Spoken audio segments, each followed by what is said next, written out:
Há uma verdade desconfortável que muitos médicos hesitam em partilhar. Depois dos 60 ou 70 anos, certos exames de rotina, que fazemos com a melhor das intenções, podem ser mais perigosos do que a própria doença que tentam detectar. Pode parecer contraditório, mas a medicina moderna, quando aplicada em excesso num corpo sénior, transforma-se muitas vezes numa armadilha silenciosa. Vejo isto constantemente no meu consultório aqui em Portugal. Recebo pacientes que trazem pastas cheias de exames, convencidos de que estão a prevenir tudo, mas mal sabem que alguns desses testes estão a abrir a porta para cirurgias desnecessárias, biópsias arriscadas e uma ansiedade que destrói a qualidade de vida.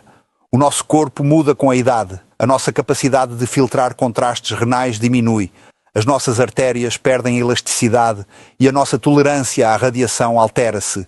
Tratar um corpo de 70 anos como se fosse um de 40 é um erro clínico grave. Neste vídeo, vamos analisar com rigor científico os 5 exames médicos que deve reconsiderar seriamente se não tiver sintomas específicos. Não se trata de abandonar a medicina, mas sim de escolher a medicina certa. Vou explicar-lhe exatamente porque é que procurar doenças pode acabar por criar doenças. E o mais importante, vou dar-lhe as alternativas seguras e os hábitos de vida que realmente protegem a sua longevidade. Vamos começar por entender um exame que envolve radiação e que muitos consideram inofensivo, mas que esconde um risco estatístico alarmante. O primeiro erro grave é acreditar que fazer uma tomografia computadorizada ou TAC de corpo inteiro, sem ter qualquer sintoma, é a melhor forma de prevenção.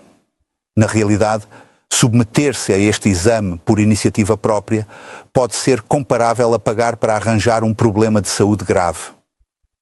Deixe-me contar-lhe o caso do Sr. Carlos, um paciente de 72 anos aqui de Lisboa.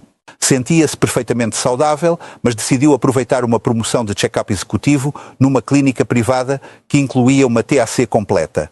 O exame detectou um pequeno nódulo de 3 milímetros no pulmão.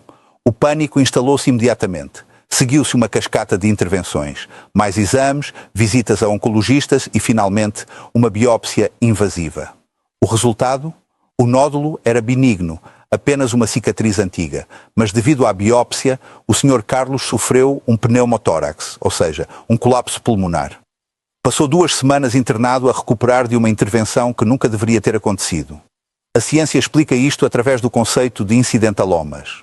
Achados acidentais que são comuns no envelhecimento e inofensivos, mas que, uma vez vistos, obrigam os médicos a investigar. Além disso, uma tomografia computadorizada de corpo inteiro expõe o organismo a uma dose massiva de radiação ionizante equivalente a centenas de raios-X de uma só vez. Num corpo com mais de 70 anos, onde a capacidade de reparação do ADN celular já é menor, esta radiação desnecessária pode, ironicamente, aumentar o risco de desenvolver cancro no futuro. A minha recomendação médica é clara. Faça exames de imagem apenas quando há sintomas específicos, como perda de peso inexplicável ou dores persistentes, e sempre sob prescrição rigorosa do seu médico assistente. Você já viu anúncios destes rastreios completos e sentiu tentação de os fazer? Infelizmente, a radiação não é o único perigo. O próximo exame da nossa lista é ainda mais invasivo e envolve um risco físico imediato que muitos idosos desconhecem. O segundo exame, que exige uma cautela redobrada, especialmente se tiver mais de 75 anos, é a colonoscopia de rotina. Se o seu médico insistir neste exame apenas porque sim, sem que você tenha queixas, é preciso parar e avaliar os riscos reais.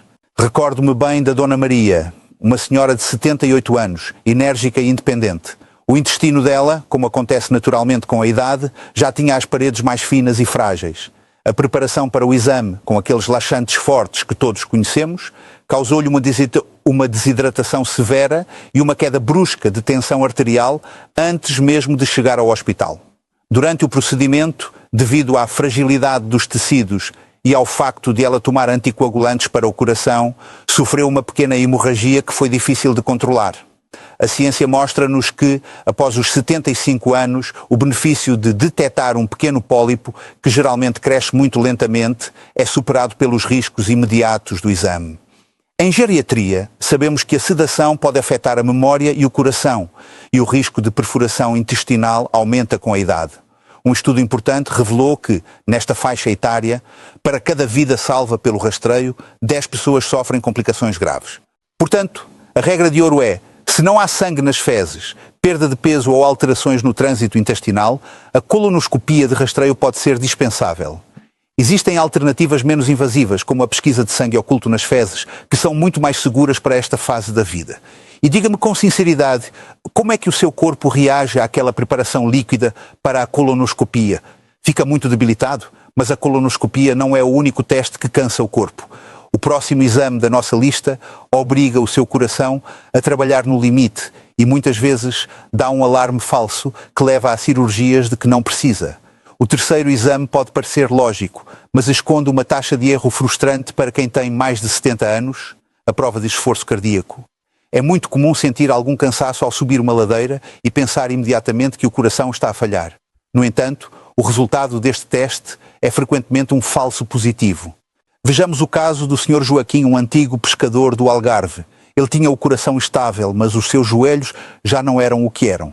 Durante a prova de esforço na passadeira, ele não conseguiu atingir a velocidade necessária devido à dor nas articulações e não por causa do coração.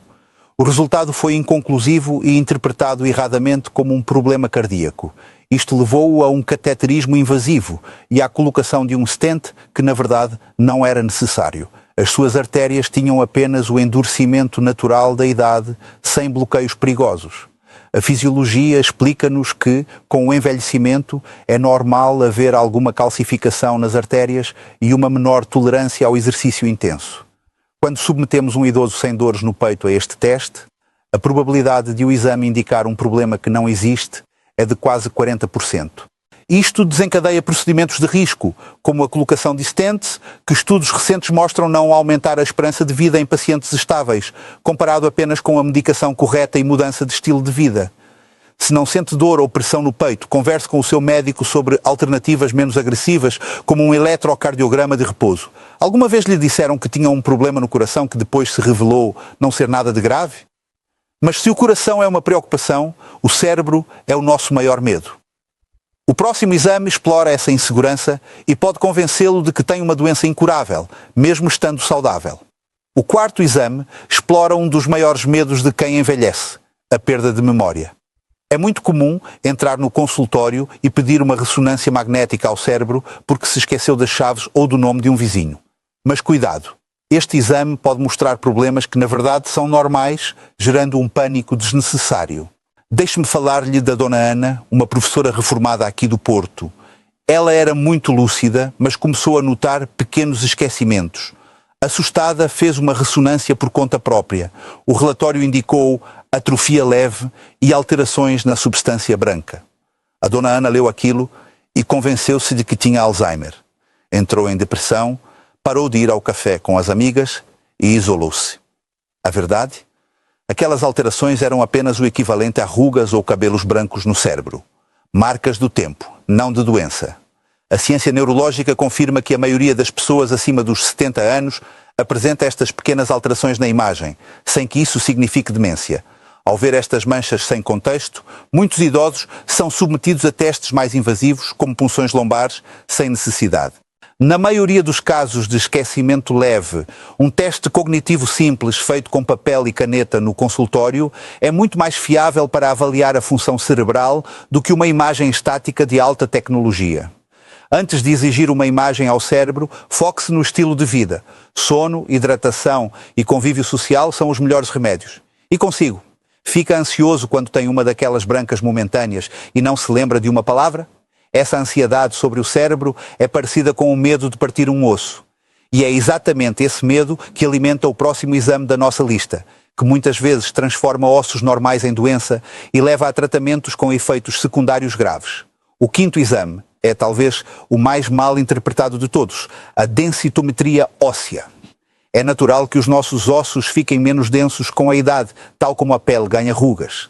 No entanto, este exame transforma frequentemente uma característica normal do envelhecimento numa doença que precisa de medicação pesada. Vejamos o exemplo da Dona Rosa, uma professora de piano de 76 anos. Ela nunca tinha caído nem partido nada, mas a sua densitometria mostrou osteopenia, que é apenas uma ligeira redução da massa óssea, não é osteoporose. O médico prescreveu-lhe imediatamente bisfosfonatos. Passados 3 meses, a Dona Rosa desenvolveu um refluxo gástrico severo e dores no maxilar que a impediram de dar as suas aulas. O medicamento, destinado a prevenir uma fratura que ela provavelmente nunca teria, acabou por destruir a sua qualidade de vida diária. A ciência alerta-nos para 2 efeitos secundários graves destes medicamentos quando usados sem necessidade absoluta: a irritação esofágica e, mais raro mas assustador, a osteonecrose da mandíbula, onde o osso do maxilar começa a morrer. Estudos mostram que tratar a osteopenia leve com fármacos em pessoas acima dos 70 anos reduz o risco de fratura em menos de 1% após 5 anos. Ou seja, o benefício é minúsculo comparado com o risco dos efeitos adversos.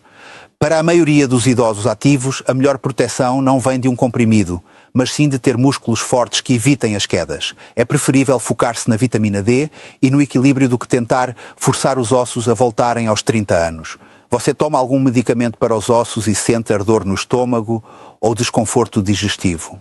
Agora que já sabemos o que evitar, a pergunta lógica é: então, doutor, o que é que eu devo realmente controlar? A resposta está em 4 indicadores vitais que pode verificar em casa e que valem mais do que qualquer exame de alta tecnologia. Chegamos a um ponto crucial. Em vez de gastar centenas de euros em exames de alta tecnologia que procuram doenças onde elas não existem, convido-o a focar-se em 4 indicadores gratuitos que pode monitorizar em casa. O primeiro é a pressão arterial. Em Portugal, onde o consumo de sal é elevado, a hipertensão é o verdadeiro assassino silencioso. Não precisa de um ataque para saber se corre risco de AVC. Um aparelho de tensão em casa dá-lhe essa resposta. O segundo é o perímetro abdominal. Esqueça a balança por um momento. Pegue numa fita métrica e meça a cintura. A gordura acumulada na barriga, a gordura visceral, é muito mais perigosa para o coração e fígado do que o peso total do corpo. O terceiro indicador vai surpreendê-lo: a velocidade da marcha. Em geriatria, consideramos a velocidade a que caminha como o 6º sinal vital.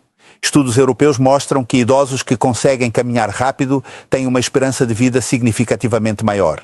Se nota que está a caminhar cada vez mais devagar, isso é um sinal de alerta muito mais importante do que uma mancha no pulmão.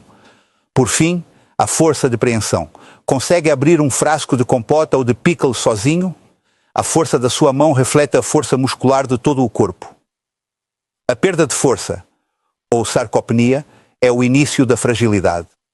Estes 4 pilares dizem-nos como o seu corpo está a funcionar no dia a dia, não como ele aparece numa fotografia estática. Diga-me nos comentários: qual foi a última vez que mediu a sua tensão arterial? Os valores estavam normais? Agora que sabemos o que medir, a questão é: como melhoramos estes números sem recorrer imediatamente à farmácia? A resposta está naquilo que pomos no prato e em como nos mexemos. A boa notícia é que o elixir para evitar estes exames e manter a saúde não se compra na farmácia, mas encontra-se na nossa cultura e na nossa dieta mediterrânica. Vou dar-lhe agora uma receita prática que substitui a necessidade de muitas intervenções médicas. Para os ossos, em vez de depender apenas de comprimidos de cálcio que podem calcificar as artérias, redescubra a sardinha assada. Quando come sardinha pequena com a espinha, está a ingerir cálcio biológico de alta absorção. Combine isso com 15 minutos de sol no seu jardim ou varanda para ativar a vitamina D naturalmente. Para o coração, o seu melhor aliado é o azeite virgem extra de boa qualidade e os vegetais de folha verde escura, como a nossa couve galega. Estes alimentos são ricos em antioxidantes e óxido nítrico, que mantêm as artérias flexíveis, evitando a necessidade de stents precoces. Para o cérebro, a ciência mostra que o isolamento é mais tóxico que o tabaco. O hábito português de ir tomar um café e conversar com amigos é, na verdade, um poderoso exercício neuroprotetor. A interação social estimula mais áreas do cérebro do que fazer palavras cruzadas sozinho em casa. E para o equilíbrio, caminhar com segurança é vital. O nosso terreno irregular, a famosa calçada portuguesa, exige atenção e adaptação constante dos pés. Se tiver estabilidade para tal, caminhar nestes pisos, com calçado adequado, treina a sua propriocepção e reflexos, prevenindo quedas muito melhor do que qualquer medicamento. Qual destes hábitos saudáveis já faz parte da sua rotina diária? A sardinha, o azeite ou o passeio matinal? Estamos quase no fim. Mas antes de terminar, preciso de lhe dar a ferramenta mais importante de todas. Como dizer não ao seu médico sem ser indelicado. Chegamos ao fim desta jornada e a mensagem mais importante que quero que leve consigo é esta. Na medicina, nem sempre fazer mais significa cuidar melhor. A verdadeira prevenção não é procurar doenças obsessivamente num corpo que está a envelhecer com dignidade, mas sim preservar a sua funcionalidade e a sua paz de espírito. A partir de hoje você tem o direito e o dever de questionar. Quando lhe propuserem um novo exame ou rastreio, não tenha receio de perguntar ao seu médico estas 3 questões de ouro. Primeiro, doutor, o resultado deste exame vai mudar a forma como estamos a tratar a minha saúde atualmente? Segundo, quais são os riscos reais se eu optar por não fazer este exame agora e apenas vigiar os sintomas? E terceiro, se fosse a sua mãe ou o seu pai com a minha idade, recomendaria este procedimento? Um bom médico que preza a ética e a sua saúde nunca ficará ofendido com estas perguntas. Pelo contrário, ficará feliz por ver um paciente informado e participativo. Lembre-se que o seu corpo fala consigo todos os dias. Ouça-o, se sente bem, tem energia para brincar com os netos e apetite para a vida, então muito provavelmente está tudo bem. Não deixe que um número num papel lhe roube a alegria de viver. Se este vídeo lhe trouxe alguma tranquilidade, ou mudou a forma como vê as suas consultas médicas, peço-lhe que faça 2 coisas simples. Deixe um gosto para apoiar o canal e partilhe este vídeo com aquele amigo ou familiar que vive preocupado com doenças. Vamos espalhar saúde com sensatez e não com medo.